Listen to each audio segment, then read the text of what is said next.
بسم اللہ الرحمن الرحیم۔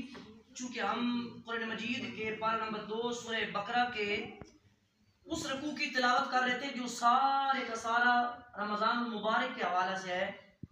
آج جس آیت کریمہ کا ہم ترجمہ کریں گے اور ہمارا مضمون ہے حاملین قرآن، قرآن مجید کی عظمت، قرآن مجید کی تلاوت کی فضیلت، اور حاملین قرآن یعنی قرآن مجید کے ساتھ جو اپنے آپ کو ریلیٹڈ کر کے رکھتے ہیں، قرآن مجید کی تلاوت کی کثرت کرتے ہیں، ان کے فضائل از روح قرآن و حدیث۔ اللہ رب العالمین جل جلالہ ارشاد فرماتے ہیں کہ شہر رمضان، فرمایا رمضان شریف کا مہینہ وہ ہے الذی انزل فی القرآن، جس میں قرآن مجید نازل کیا گیا۔ تو قرآن مجید کا سب سے بڑا جو تحفہ امت احمد صلی اللہ علیہ وسلم کو عطا کیا گیا ہے وہ قرآن مجید کی صورت میں۔ قرآن مجید رمضان نے ہمیں کیا دیا؟ قرآن دیا۔ بولیے کیا دیا؟ قرآن مجید دیا، اور رحمت دی، اللہ رب العالمین کی طرف سے مغفرت دی، اور کل بھی میں نے عرض کیا تھا جہنم سے آزادی دی اور جنت کا پروانہ عطا کیا۔ تو یہ مہمان جو ہے اس نے بہت سی نعمتیں اور برکتیں دی ہیں۔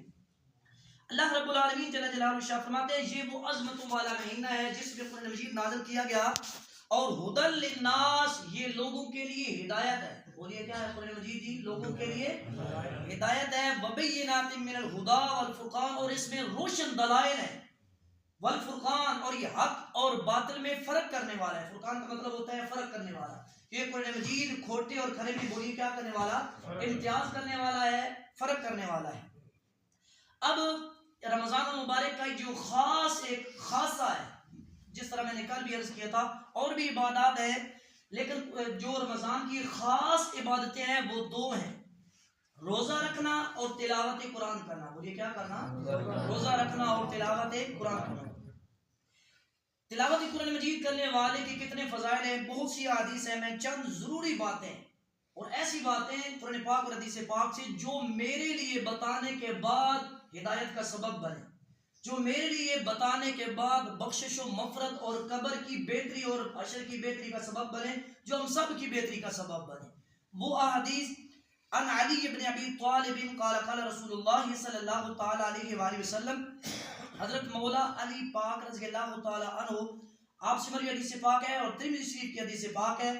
حضرت مولا علی فرماتے ہیں کہ قال قال رسول اللہ صلی اللہ تعالی علیہ وسلم، میرے نبی پاک حضور حضرت محمد مصطفیٰ احمد مجتبی صلی اللہ تعالی علیہ وآلہ وسلم کا ارشاد پاک ہے، من قرأ القرآن، جس بندے نے قرآن مجید کو پڑھا، واستظہرہ، اور قرآن مجید کو حفظ کر لیا، قرآن مجید کو پڑھا حفظ کر لیا، فأحل حلالہ وحرم حرامہ، قرآن مجید کے حلال کو حلال جانا اور جو قرآن مجید نے حرام کیا اس حرام کو حرام جانا۔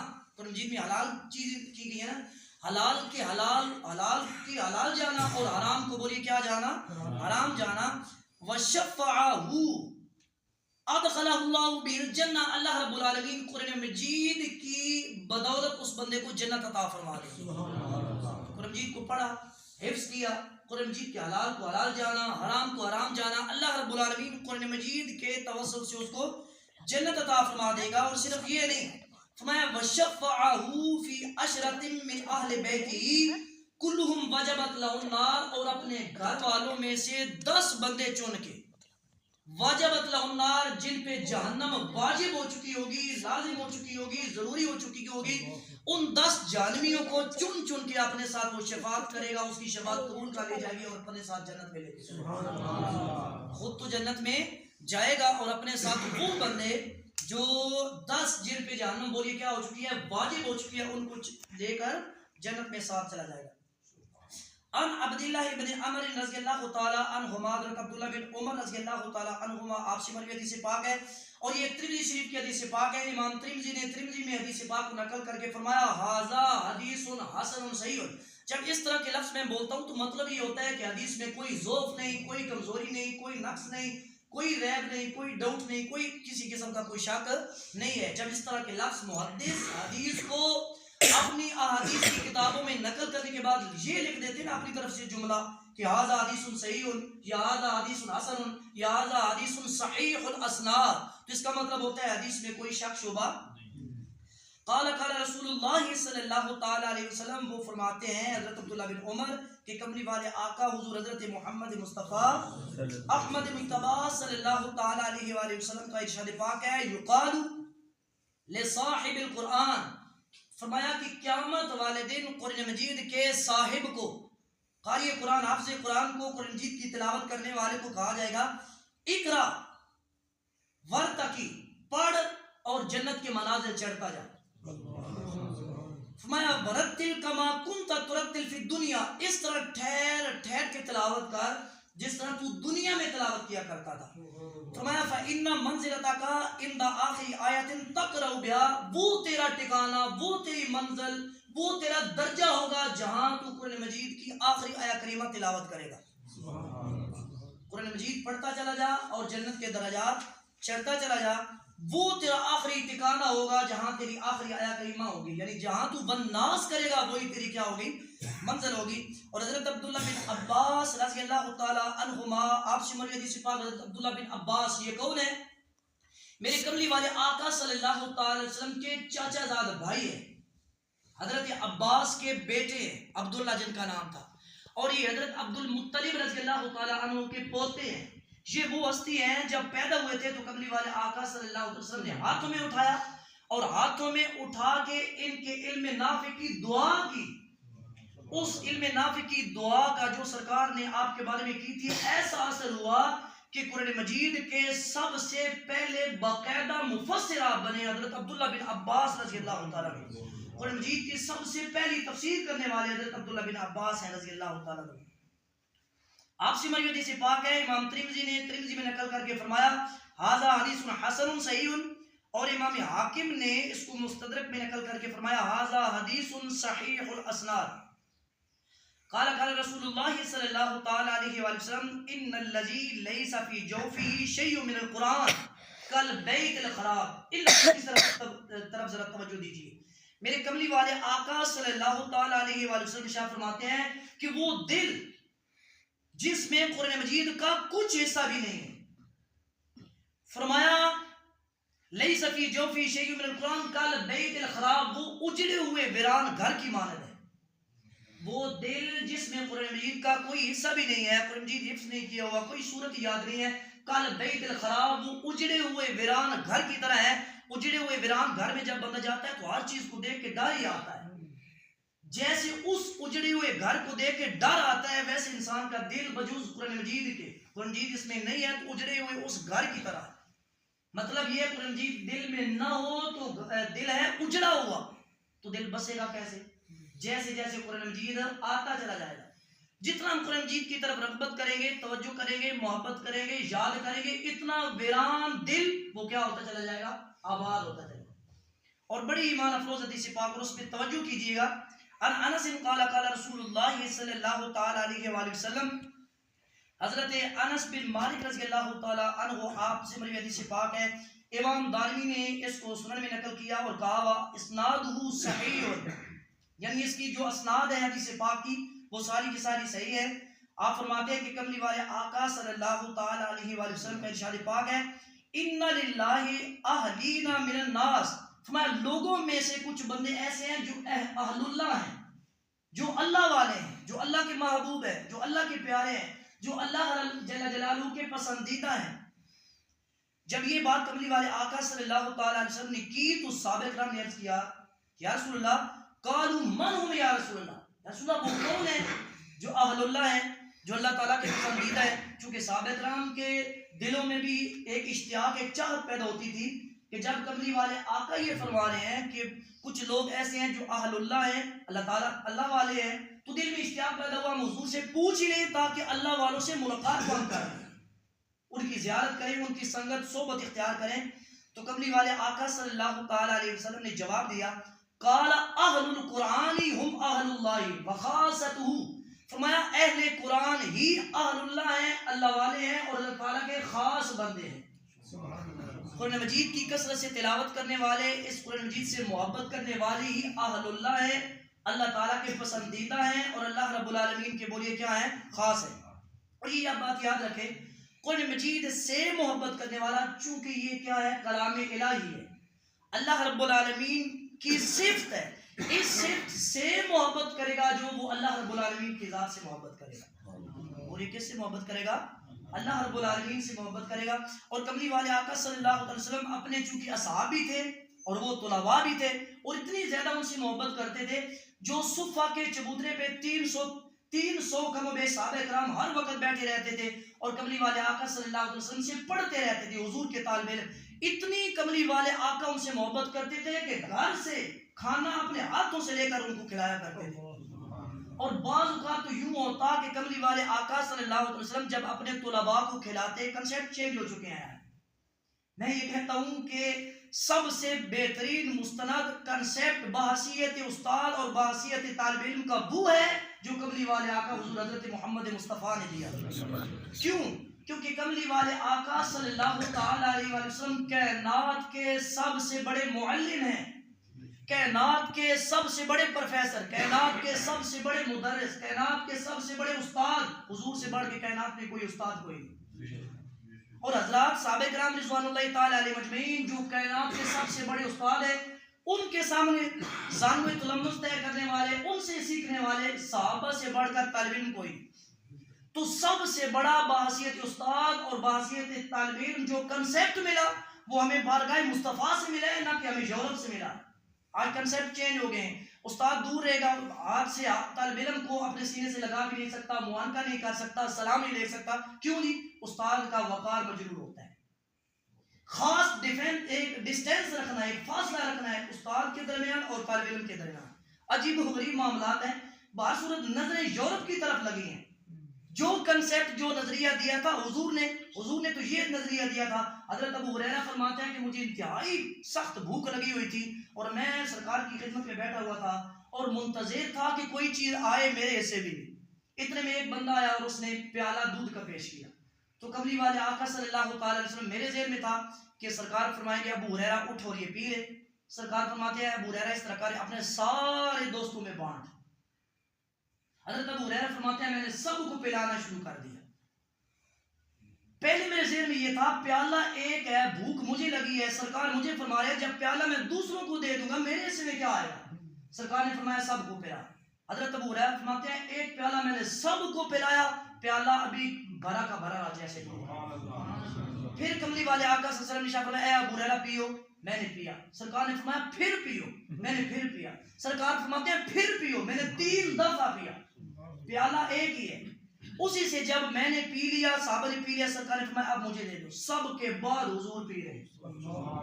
ہم کہتے ہیں یہ جھوٹا ہو گیا. اور بہت سی اس میں باتیں ہیں کہ یہ ہے طالب علم سے محبت، اپنے طالب علم سے وقار. اب تو یہ بھی جاتا ہے اس چارپائی پہ بٹھانا نہیں جس پہ استاد آپ بیٹھا ہوا ہے. کیوں؟ یہ استاد کا وقار مجرور ہوتا ہے. اس برتن میں کھلانا نہیں جس میں خود کھایا ہے، استاد کا وقار. اگر ایسے وقار مجرور ہوتا ہے تو ہوتا رہے.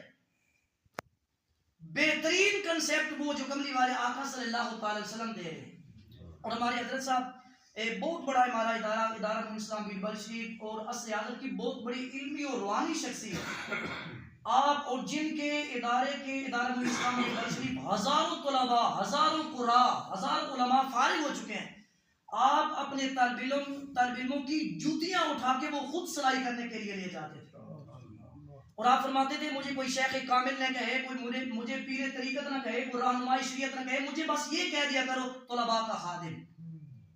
کیا کہہ دیا کرو؟ طلباء کا خادم. اور میرے استاد گرامی یونیورسٹی میں بڑی خوبصورت بات کرتے تھے پروفیسر ڈاکٹر طارق حبیب صاحب.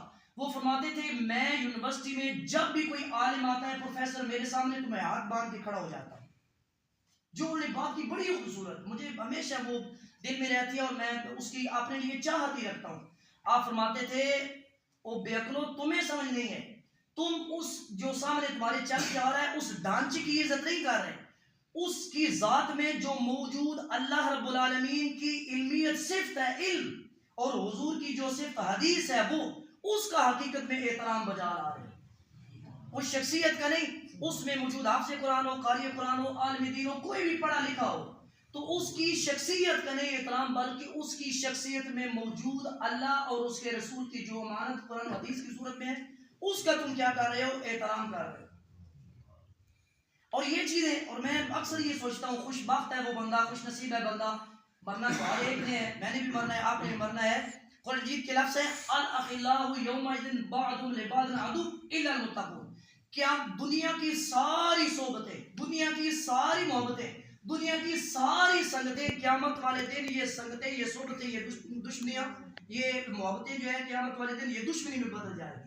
الا المتقون، سوائے تقوی کی دوستی کے، سوائے قرآن کی دوستی کے، سوائے حدیث کی دوستی پہ، قیامت کے بعد بھی قیامت والے دن یہ دوستیاں کیا آئیں گی؟ کام آئیں گی. اور قیامت ایک اور حدیث قرآن مجید کا کریمہ ہے کہ قرآن پاک کو چھوڑ کر، ان چیزوں کو چھوڑ کر جو دوسروں کو دوست بنائے گا، قرآن مجید کے لفظ ہے یا ویلتا، وہ قیامت والے دن کہے گا ہائے افسوس، یا ویلتا لیتنی لم اتخذ فلانا خلیلا، ہائے افسوس میں نے کیا، کاش میں نے کسی اور کو دوست نہ بنایا. میں یہ حسرت رکھتا ہوں کاش ہم مرے تو ہمارے انتقال کا اعلان بھی حفاظ کی زبانی سے ہو رہا ہو، ہمیں غسل دیا جا رہا ہو تو حفاظ کے ہاتھ ہوں، وہ 24 گھنٹے قرآن مجید کو اٹھائے ہوئے ہوتے ہیں. مرے تو خبر بھی وہ دے رہے ہوں، غسل دینے کی باری ہو تو وہ دے رہے ہوں، کفن دینے کی باری ہو تو اللہ کرے وہ دے رہے ہوں، اور جب جنازہ لے کے جانا ہے تو وہی اٹھا کے جا رہے ہوں، اور جب جنازے میں کھڑے ہوں تو پہلی ساری حفاظ کی لائن ہو، دوسری بھی ان کی، تیسری بھی ان کی، حفاظ ہی حفاظ نظر ہو، قرآن ہی قرآن نظر ہو. اور جب سپرد خاک کیا جا رہا ہو تو حفاظ کے ہاتھوں سے، اور جب قبر بند کر دی جا گئی ہو تو اس حفاظ کھڑے ہوئے، اور حفاظ کی دنیا میں یہ ہو کہ یار وہ ایک پیارا تھا بچھڑ گیا. یہ تصور ہم چھوڑ کے جائیں گے. حفاظ دوسرے دوست آئیں گے، وہ کیا کہیں گے؟ 2-4 منٹ افسوس کر کے اس کے بعد ممکن ہے کہ وہ یاری ہماری، جب وہ جنازے میں کھڑے ہوئے ہیں تو ممکن ہے ہمارا وہ سلام جو قرآن و حدیث کے ان ریلیٹڈ ہوگا، ممکن ہے ہمارے جنازے میں آئے تو ان کو جنازے ہی نہ پڑھنا آتا ہو. انہوں نے فاتحہ شریف کیا پڑھنا ہے جب عالم شریف ہی نہیں آتی؟ میں کہتا ہوں جب سینکڑوں کی تعداد میں حفاظ کا اکرام، حفاظ کی عزت، حفاظ کی تعظیم، حفاظ کی تکریم کی ہوگی تو سب نے اور کچھ بھی نہ پڑھا، صرف ایک مرتبہ بسم اللہ الرحمن الرحیم ہی پڑھ کے سارے ثواب کر دیا تو وہی کافی ہے. وہی بولیے کیا ہے؟ کافی ہے ہمارے لیے. حضرت عبدالرحمن جوزی رحمۃ اللہ تعالی علیہ بہت بڑی علمی شخصیت ہے. آپ حدیث کے بہت زیادہ علم سے محبت رکھتے تھے، اور آپ یہ چیلنج کرتے تھے کہ میرے زمانے تک سرکار کی کوئی حدیث لاؤ، بخاری کی ہو، مسلم کی ہو، سیاستہ کی کوئی، سینکڑوں حدیث کے حافظ الحدیث جو تھے. آپ نہر کے کنارے میں چلے جاتے تھے اور چند سکے وہ جو خشک ٹکڑے لے کر وہ نہر کے کنارے میں بیٹھے جاتے تھے اور حدیث پاک کو یاد کرتے رہتے تھے اور لکھتے رہتے تھے. اور جب ان کا وصال کا وقت قریب آیا تو اپنے حفاظ اور اپنے قراء اور اپنے طلباء کو بلا کر یہ ارشاد فرمایا کہ اے میرے بیٹوں اس طرح کرنا کہ اور تو میرے پاس کچھ نہیں. یہ جو بڑے لوگ ہوتے ہیں یہ ہمیشہ جھک کے رہتے ہیں اور کثر نفسی میں رہتے ہیں، جو کہتے ہیں نا میں ہوں اسی کو برباد کر دیا جاتا ہے. یہ وہ فلسفہ ہے جو ہمیں شیطان اور حضرت آدم علیہ السلام سے بالکل آغاز میں مل گیا تھا. جس نے اپنے آپ کو بالکل زیر کیا، اللہ رب العالمین نے اس کو عزت عطا فرمائی. حضرت آدم علیہ السلام نے کہ یہ لفظ کہ ربنا ظلمنا انفسنا وان لم تغفر لنا وترحمنا لنکونن من الخاسرین، یہ زیر ہونے والے ہیں، یہ اپنے آپ کو چھوٹا کرنے والے. جتنا بارگاہ مصطفیٰ اور خدا میں چھوٹا اپنے آپ کو کیا جاتا ہے اتنا کیا کیا جاتا ہے؟ بڑا کر دیا جاتا ہے. اور شیطان نے کہا تھا خلقتنی من نار وخلقتہ من طین، مجھے آگ سے پیدا کیا گیا، اس کو مٹی سے پیدا کیا. اپنے آپ کو اٹھایا، جو اٹھاتا ہے اس کو برباد کر دیا جاتا ہے، اور جو جھکتا ہے اس کو بولیے کیا کر دیا جاتا ہے؟ اٹھا دیا جاتا ہے. آپ نے اپنے طالب علموں سے یہ نصیحت کی ہے میرے بیٹوں اور تو میرے کچھ پاس ہے نہیں، کم و بیش اس زمانے کی 300 تصانیف اپنے ہاتھ سے لکھنے والے، اس وقت تو چھاپے نہیں ہوتے تھے، چھاپے خانے نہیں ہوتے تھے، ہاتھ سے لکھنے والے حدیث کی کتابیں، وہ فرما رہے ہیں بیٹا اور تو میرے پاس کچھ نہیں ہے، اس طرح ذرا کر دینا جب تم مجھے غسل دینے لگو تو کلمے جو ہے نا کلمے کے ساتھ لکھا کرتے تھے، کلموں کو تراش لینا، تراش کے ان کے جو تراشے ہوں گے ان کو پانی میں ذرا بھگونا اور جوش دینا آگ کے نیچے. جب پانی میں وہ ذرا گھل مل جائیں تو ان کلموں کے تراشے ہوئے جو پانی ہے اس کے ساتھ مجھے غسل دینا. ممکن ہے کہ اللہ رب العالمین اپنے محبوب کی حدیث لکھنے کے توسط سے میری بخشش و مغفرت فرمائے. تو یہ جو ہم ریلیٹڈ رہیں گے اس طبقے سے، تو دیکھیں نا ہم اپنے وہ یوں سمجھتے ہیں کہ مجھے ایک طرف بڑی شدت سے یہ بھی ڈر ہوتا ہے کہ بہت طوالت اختیار کر جائے، اور دوسرا میں یہ بھی سمجھتا ہوں کہ میرا جو پیغام ہے وہ پہنچ جائے. دیکھیں ہم اپنی چڑھتا کا خیال رکھتے ہیں، جب میں کھاؤں تو کھا رہا ہوں تو اچھے لوگوں کے ساتھ، جب میں چلوں تو اچھے لوگوں کے ساتھ، جب بیٹھوں تو اچھے لوگوں کے ساتھ، میری خوشی ہو تو اچھے لوگوں کے ساتھ، میرا غم ہو تو اچھے سے مراد ہم صرف ایک ہی معیار لیتے ہیں، وہ ہے سچی بات ہے کہ پیسہ. ہمارے نزدیک اچھا وہ جس کی گاڑی اچھی، جس کا گھر اچھا، جس کا بنگلہ اچھا، جس کی پراپرٹی اچھی، وہ اچھا، اس کے ساتھ اٹھے بیٹھیں گے تو یہ زندگی اچھی یہ گزرے گی. بھائی یہ زندگی تو 60 سال کی ہے، یہ زندگی تو 70 سال کی ہے، ان کے ساتھ چلیں گے ممکن ہے یہ زندگی اچھی گزر جائے گی. لیکن جو قبر والی زندگی نہ جانے کب قیامت آئے گی، اور حشر کا پہلا دن ہی 50,000 سنہ 50,000 سال کا ہوگا. کیا ہم نے یہ سوچا کہ قبر میں ہماری صحبت کس کے ساتھ ہوگی؟ حشر والے دن صحبت کس کے ساتھ ہوگی؟ قرآن مجید کے لفظ ہیں یوم ندعو کل اناس بامام، ہر بندے کو ہم اس کے امام کے ساتھ بلائیں گے. کیا مطلب یہ فرعون کی محبت میں مرنے والا فرعون کے ساتھ کھڑا ہوا ہوگا، نمرود کی محبت میں مرنے والا نمرود کے ساتھ ہوگا، یزید کی محبت میں مرنے والا یزید کے ساتھ ہوگا، اور کملی والے آقا محمد مصطفیٰ کی محبت میں مرنے والا حضرات صحابہ و اہل بیت، علماء، صوفیاء، قراء، حفاظ کی محبت مرنے والا ان کی اقتداء کے ساتھ ہوگا. المرء مع من احبہ، بخاری مسلم کی سیاستہ کی حدیث پاک ہے، بندہ اسی کے ساتھ ہوگا جس سے وہ کیا کرتا ہے؟ محبت کرتا ہے. تو انشاءاللہ العزیز میں آپ کو یہ گواہ بنا کر کہتا ہوں، اور جب بھی میں طلباء کو وہ معاملات ہو جاتے ہیں، سزا بھی ہوتی ہے، قانون ہے چونکہ اس کے مطابق بچوں کو لانا ہوتا ہے، جب بھی مار بھی ہو جاتی ہے تو میں ہاتھ جوڑ کے ان سے گزارش کرتا ہوں. آپ وہ ہستیاں ہیں جن کے پروں کے نیچے، جن کے قدموں کے نیچے جبرائیل جی ہستی وہ آ کے پر بچھاتے ہیں. آپ وہ ہستیاں ہیں، حدیث پاک میں آتا ہے طالب علم قرآن مجید کی تلاوت کرنے والے وہ ایسا ہے جس کے لیے فضاؤں کے پرندے بھی دعائیں مغفرت کرتے ہیں، مچھلیاں سمندروں اور دریاؤں میں اس کے لیے دعائیں مغفرت کرتی ہیں، چونٹیاں اپنے بلوں میں. اتنی زیادہ ان کی فضیلت ہے. تو میں ہاتھ جوڑ کے عرض کرتا ہوں جناب میں تو دوڑا نکل یا خادم ہوں، تو میں اس قابل بھی نہیں ہوں کہ آپ کی جوتیاں اٹھا کے چلوں. یہ طلباء کی اور کوئی تعارف نہیں، جس طرح ہمارے حضرت صاحب فرماتے تھے میں تو طلباء کا ایک خادم ہی ہوں.